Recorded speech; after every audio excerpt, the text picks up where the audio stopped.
Okay, mobile's growing, ad spend's growing, but the reality is Facebook is taking all the money. The parallel lines are uncanny. When I see the IAB numbers, I think, oh, mobile's growing, and you see the FB number, the Facebook numbers, you think, oh my God, here we go again. So, just out of that, right? How do we, as an industry, improve the mobile buying experience in terms of the buyers, supply, etc.? What do we need to do right? Is it, is it ad units? Is it cross-device targeting? Is it attribution? So, Ollie, we'll just start with you. All of the above. We certainly see the growth, right, outside of Facebook. We see very significant growth in terms of the investment going into our marketplace. Where we think the secret sauce is going to be is focusing on the consumer. So getting a better ad experience. We heard a lot of that from Liam. But also the formats that are going to work for the buyers, right? So we can take a lesson from what Facebook has done well in terms of native. We can help to democratize that into a wider publisher base. And we can drive better performance for advertisers that way. So we do believe there's a virtuous cycle if we nail those pieces, consumer and the formats. Yeah. Yeah, completely agree. I mean, I think, if you look at the ecosystem today, yes, a lot of money is being pumped into Facebook, but a lot of us here wouldn't exist if that was just the case.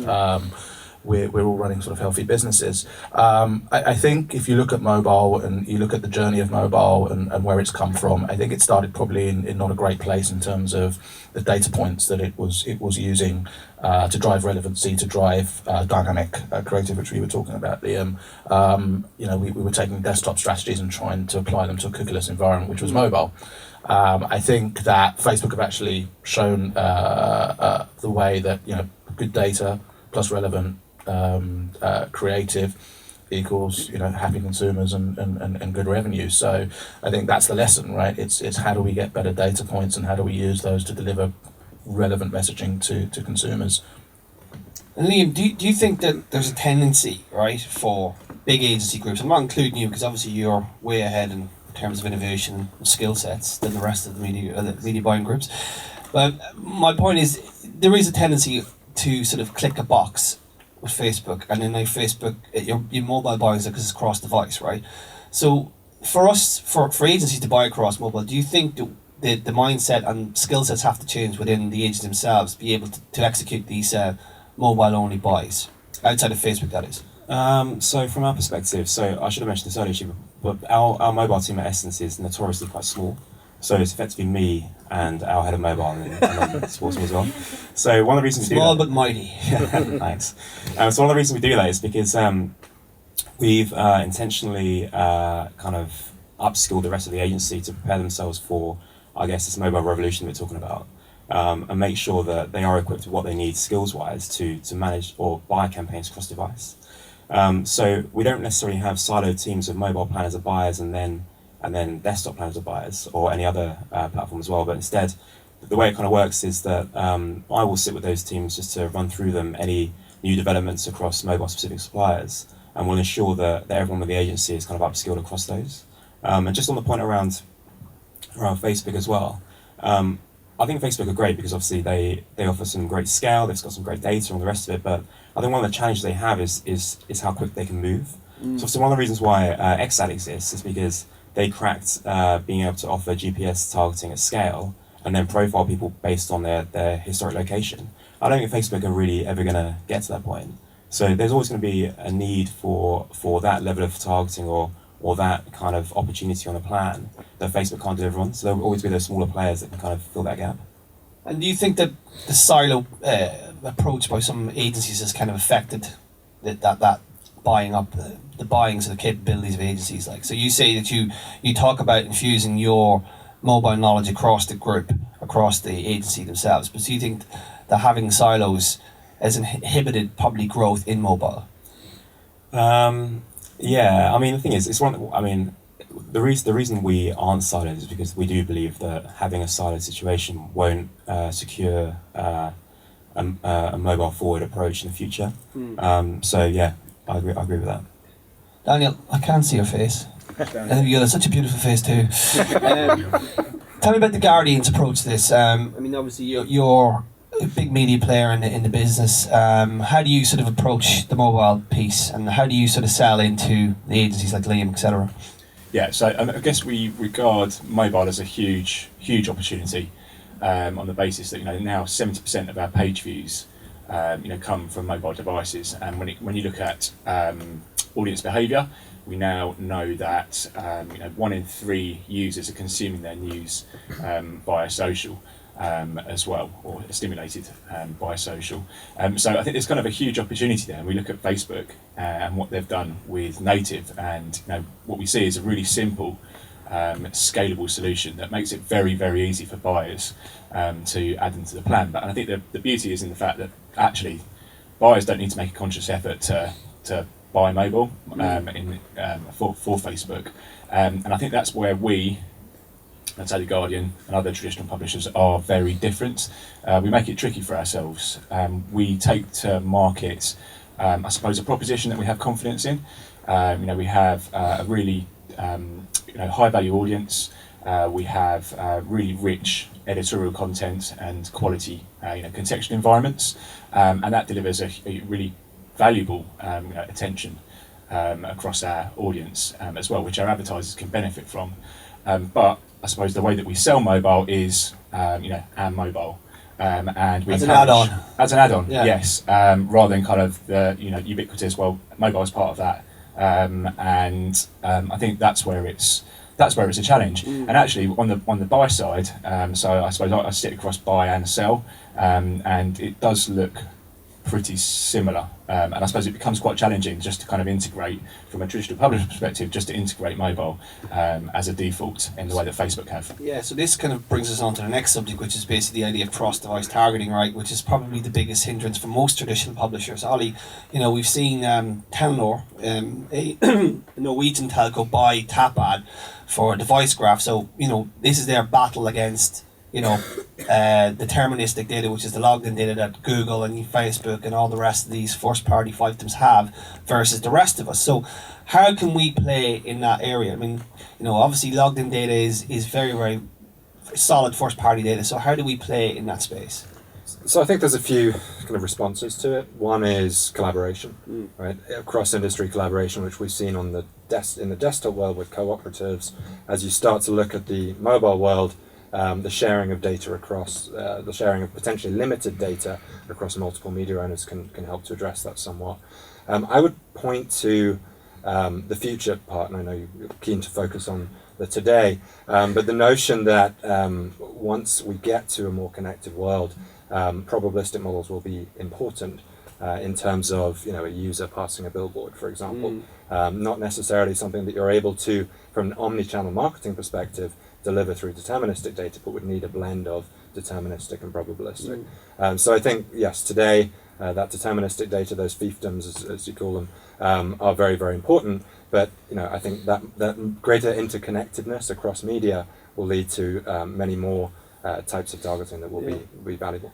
But is there kind of a grey area around probabilistic? You've got a probability that that first party that you already have might be a woman.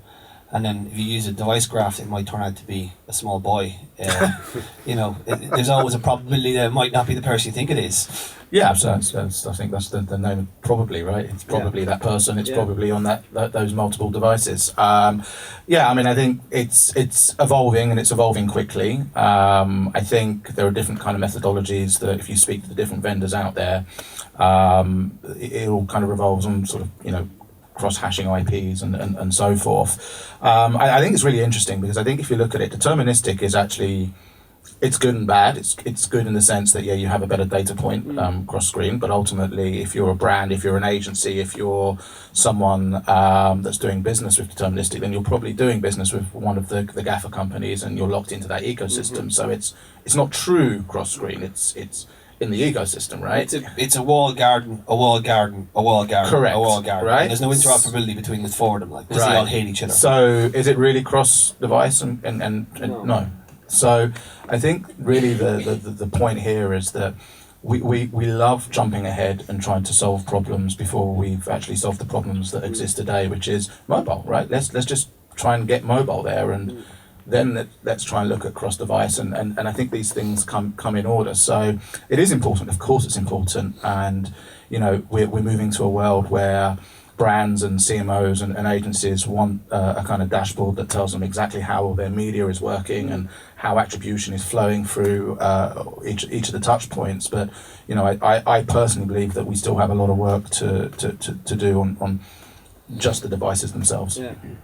Liam, are you a big deterministic guy? Or are you probably which one are you? Are you Blur Oasis, deterministic, probabilistic? I don't know. Which one are you? That's a good question. Yeah. So just kind of echoing what Theo was saying, I think the challenge with deterministic is whenever it's discussed, it almost seems like the holy grail. It's like, oh great, Facebook and Google are going to offer us their Facebook IDs or Google IDs. We can target people deterministically across different devices. But this whole concept of siloing is going to be a massive challenge.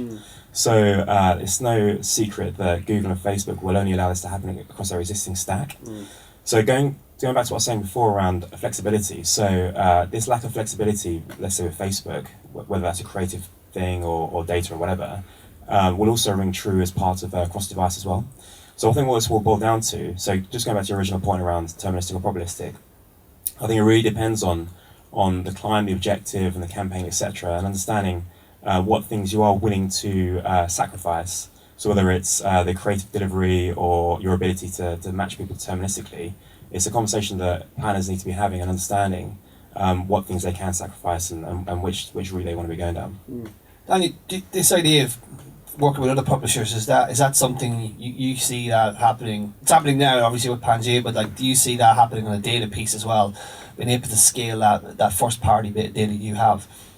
Yes, and I think the point around kind of if sort of carrying on from probabilistic versus deterministic, I think there's the kind of the means and the end there, and I suppose the end is accuracy and the ability to take a user-centric view of behaviours across devices, and of course deterministic is really powerful as a means of doing that, albeit with its limitations because of those separate ecosystems.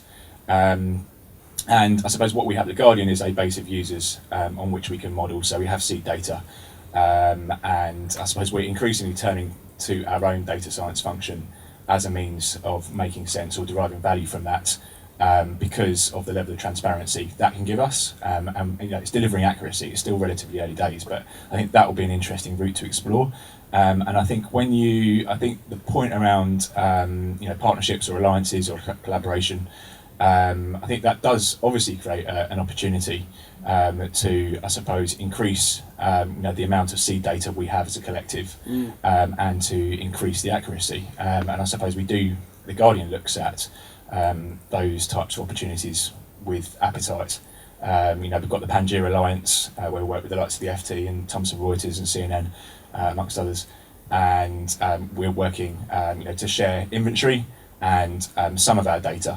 And I think there is an opportunity to get beyond what we're doing already today, to look at, I suppose it's the underlying component parts of that data, and to derive that type of value from it. So I think that is a huge opportunity. And we see these data marketplaces seemingly opening up across the board, lots of vendors bringing those as opportunities, and I think that again at least increases the opportunity for publishers to collaborate without having to worry about too much about building tech solutions.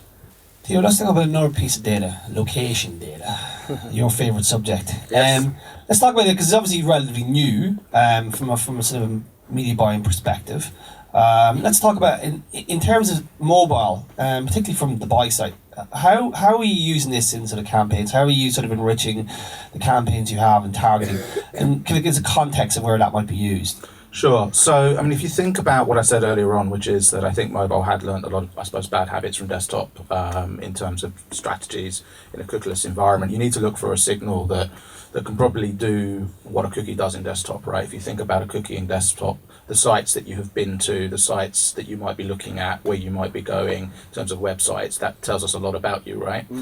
If you can transfer and substitute the word cookie with location in the real world, where you are, where you've been, where you might go, and deliver a certain level of accuracy and able to do that in real time, then suddenly you can do a lot of what you're used to in desktop in the real world on people's mobile devices. So that might be everything from trying to drive someone into a store with a special offer to building an audience of housewives with children based on their visitation history before.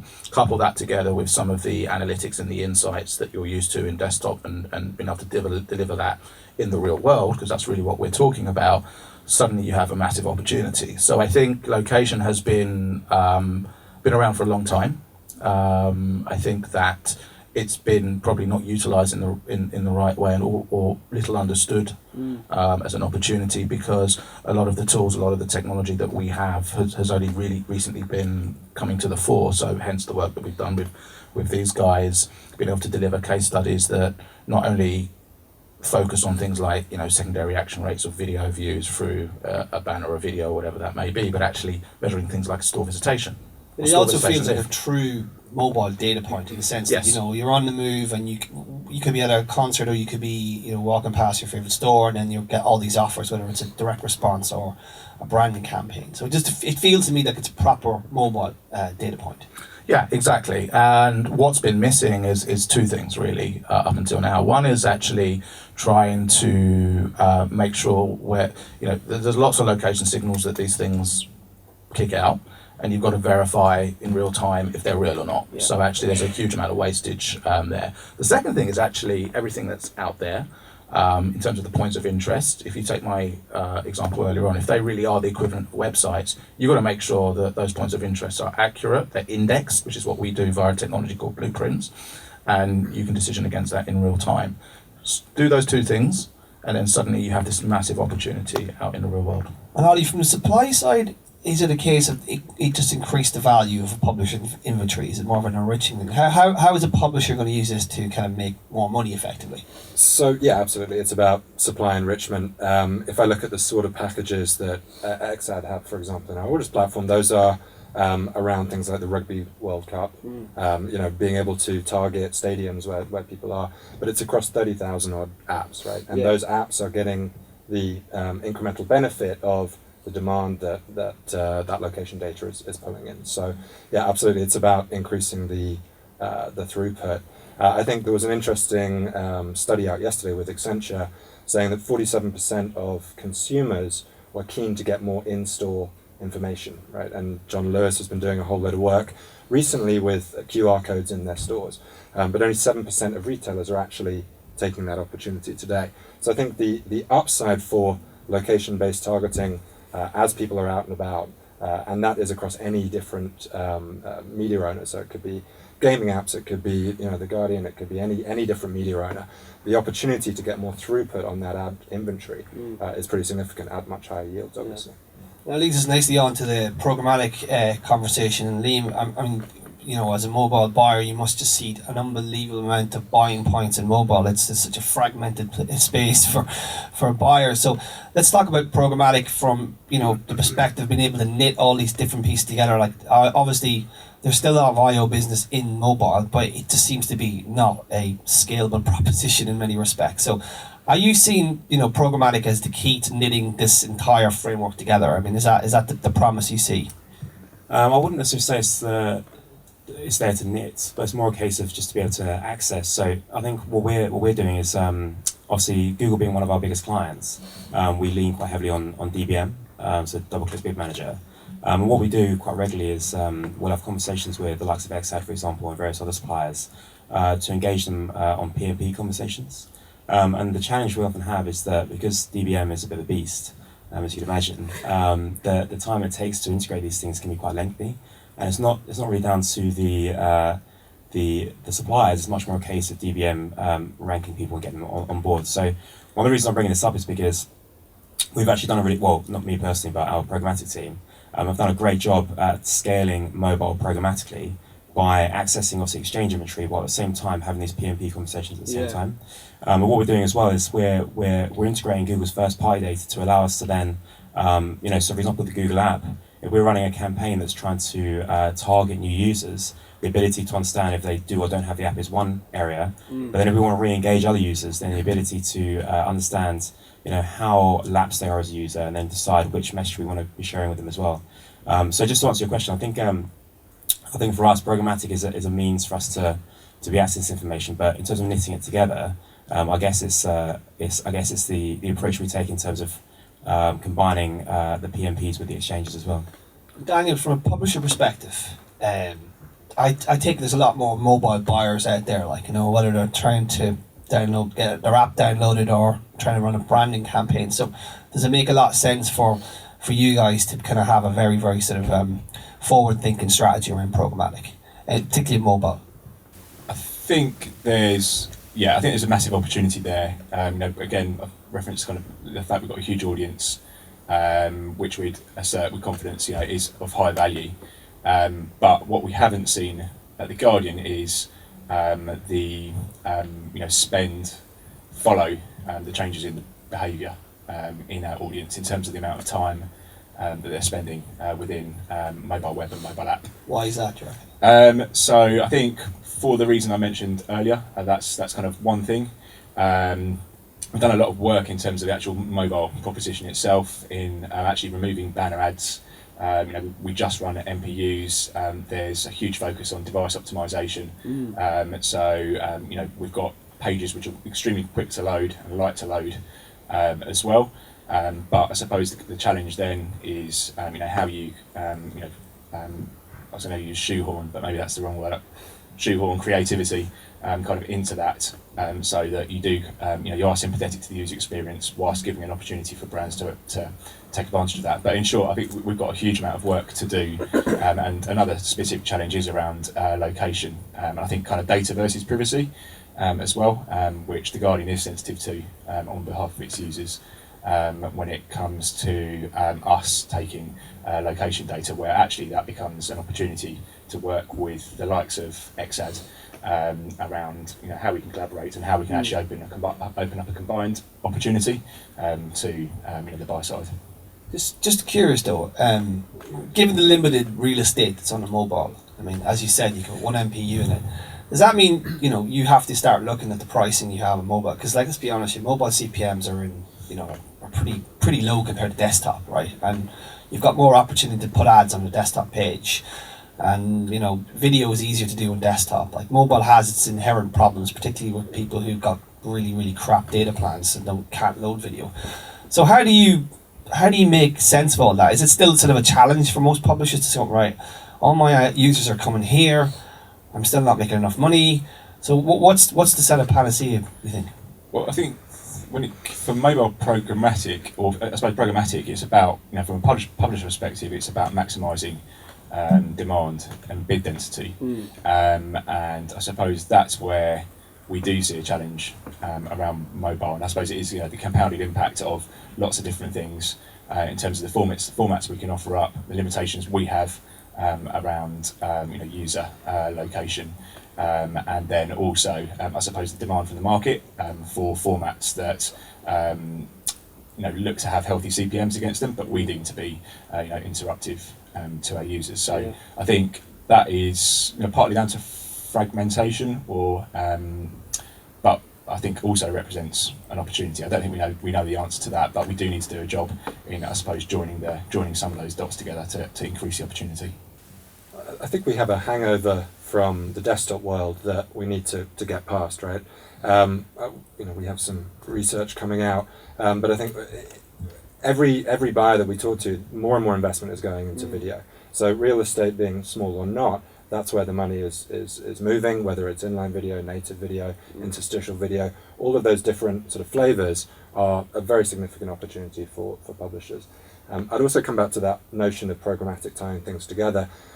I believe we're at a real sort of tipping point, and if you look at every different sector of the media, you're seeing different levels of addressability, ad automation kind of coming into play, whether it's dynamic ad insertion on TV broadcast streams, whether it's programmatic audio coming to DAB and streaming services, which can be accessed on a mobile device, whether it's digital out of home becoming more and more addressable and more programmatic. And I think those things are starting to tie together. So whilst it may be a little way off, there's a very real future in which the mobile is this kind of anchor device that helps you tie together these other media, whether it's second screening or being out in the city environment and seeing messages come through. So we firmly believe that programmatic is a or ad automation is an opportunity to tie those pieces together, whether it's in a year or in 2 or 3 years.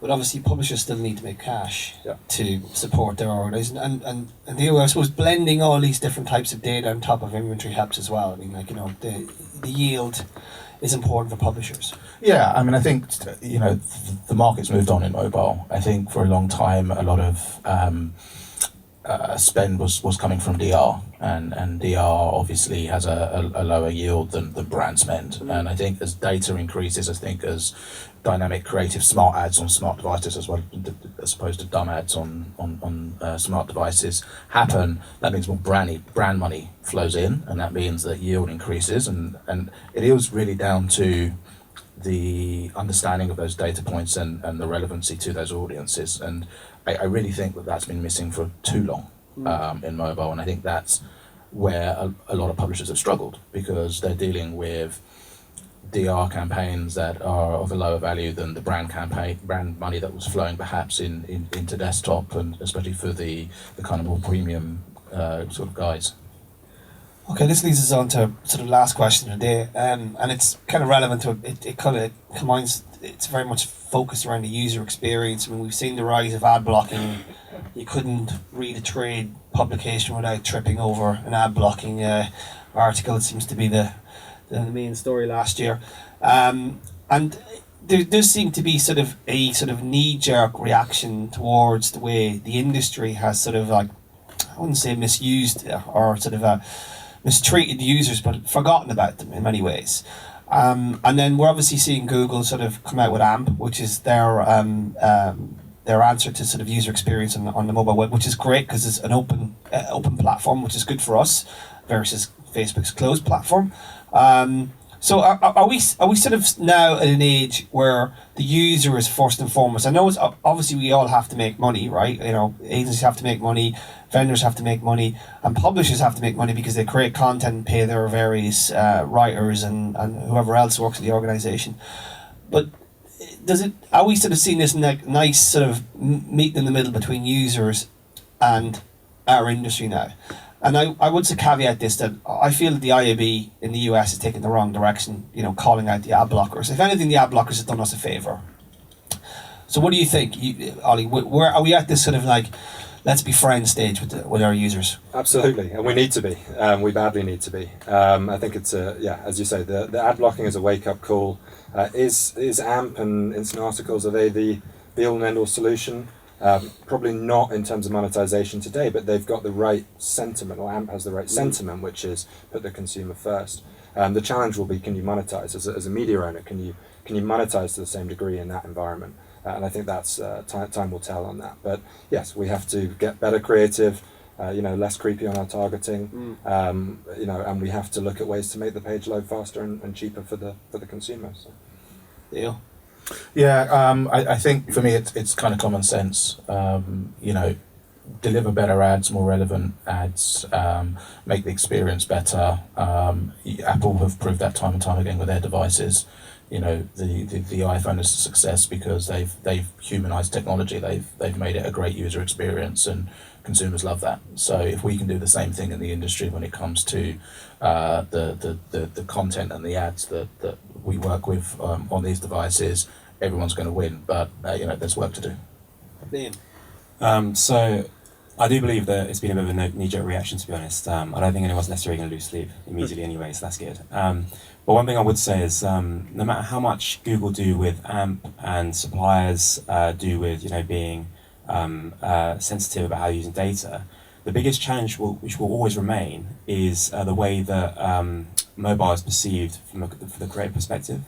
So one of the challenges we always have is that we'll explain what we can do within a mobile device, whether that's use gyro, swipe, etc., to enhance the experience, or even dynamic creative. So the comment I made earlier around there is no argument against dynamic creative. We should be doing it.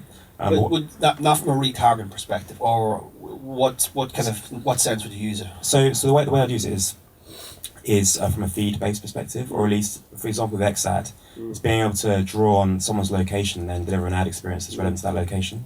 So one of the challenges we have is that a lot of the creative agencies we work with, or creative agencies broadly, I guess the amount of revenue they'll get from building that creative asset is nothing compared to the TV ad they're creating, for example. So it's always the last thing that they're going to think about. And the issue we've had is that because mobile was an emerging platform years ago, it was almost sold as a value add. So that was from a media perspective and a creative perspective. So what would happen is we're trying to sell mobile in because we're obsessed with this year of mobile and we want to get there. But what we actually did is start devaluing the platform and devaluing the creative. So now that we're asking clients to invest heavily within mobile creative that's smart, the challenge we have is we've set the benchmark quite low, and now we're asking them to spend more on something that we believe will perform better. But I guess for them it's a bit of a risk because they haven't necessarily spent that before. That's actually one of the big challenges, is the creative agencies and teams sit separate from media today, and they should intrinsically be together. If we're trying to knit this story through all these data points. Having a big agency sit there doing TV ads and then trying to repurpose them for mobile, doesn't matter how good the data points are, you're only going to get so far. But how do you get those into conversation? I mean, the relationship between the media buying agency and the creative agency is often a very tense one, because like who owns the creative when it has to be done. There's sort of push and pull there. So how do you get that into the conversation? It's probably a new business opportunity for someone that wants to start a new agency, I think. Well, it's very fair because we've actually got quite a good relationship with our creative agencies. Reason being is the approach we take is we approach mobile from a mobile tech perspective, and they can deal with the branding and the concepts and the designs. So the Magic Banner, for example, was something we built, and then we worked with the creative agency to then build assets on top of. So we'll invest the time to develop these new dynamic creative formats that work within DC Studio, and then we'll collaborate with those creative agencies to then build on top of that what their designs and concepts are. And that's why I think we always position ourselves as a programmatic forward agency, and we like to position ourselves from a media and creative perspective. So that for us is the focus really for 2016. And it's interesting, we've actually had to, we're not a creative shop, but we are able to produce dynamic banners that, are dynamic to where you are, to drive people to a particular location. And we have to work with Zelda just to be able to offer that, because ultimately it's very difficult to get that type of creative. Otherwise, you have to almost solve the problem yourself. Daniel, the publisher always comes last in this conversation. You kind of was lonely over there on your own, like.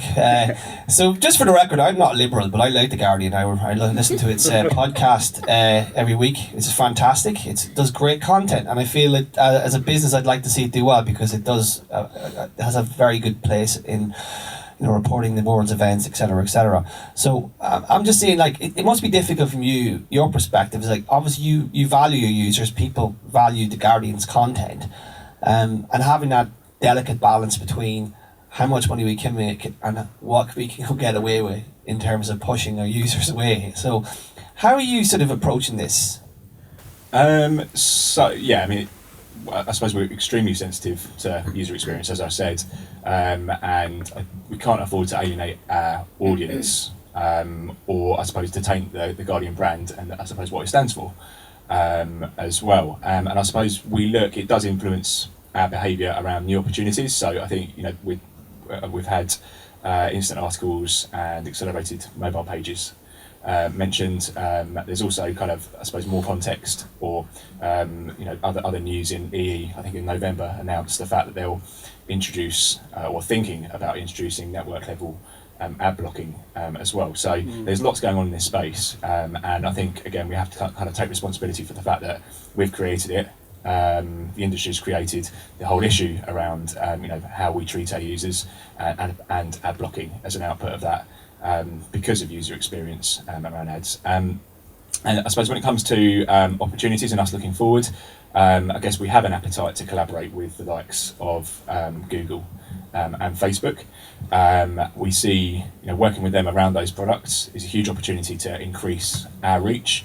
But there's also the threat, though, isn't it? There's a huge threat there. It's a classic kind of frenemy situation. And both big media companies are taking money out of your pocket anyway, and then they're coming along going, hey, let's be friends. And then they trap you in a little shed and then let you starve to death. Yeah. And that's, this is why we have to be, I think we have to be involved in understanding new opportunities. We have to test and we have to experiment. The question for The Guardian and for other publishers is how we build a relationship with an audience who consumes our content, but doesn't do so kind of firsthand on our platforms, and that you know that's a challenging consideration. But I think we need to be there, and we're working very closely with Facebook and Google, and I suppose pushing those guys to help support us, understand or realise, a business model attached to that. Gentlemen, thanks very much. Great session. Round of applause for our panel, please.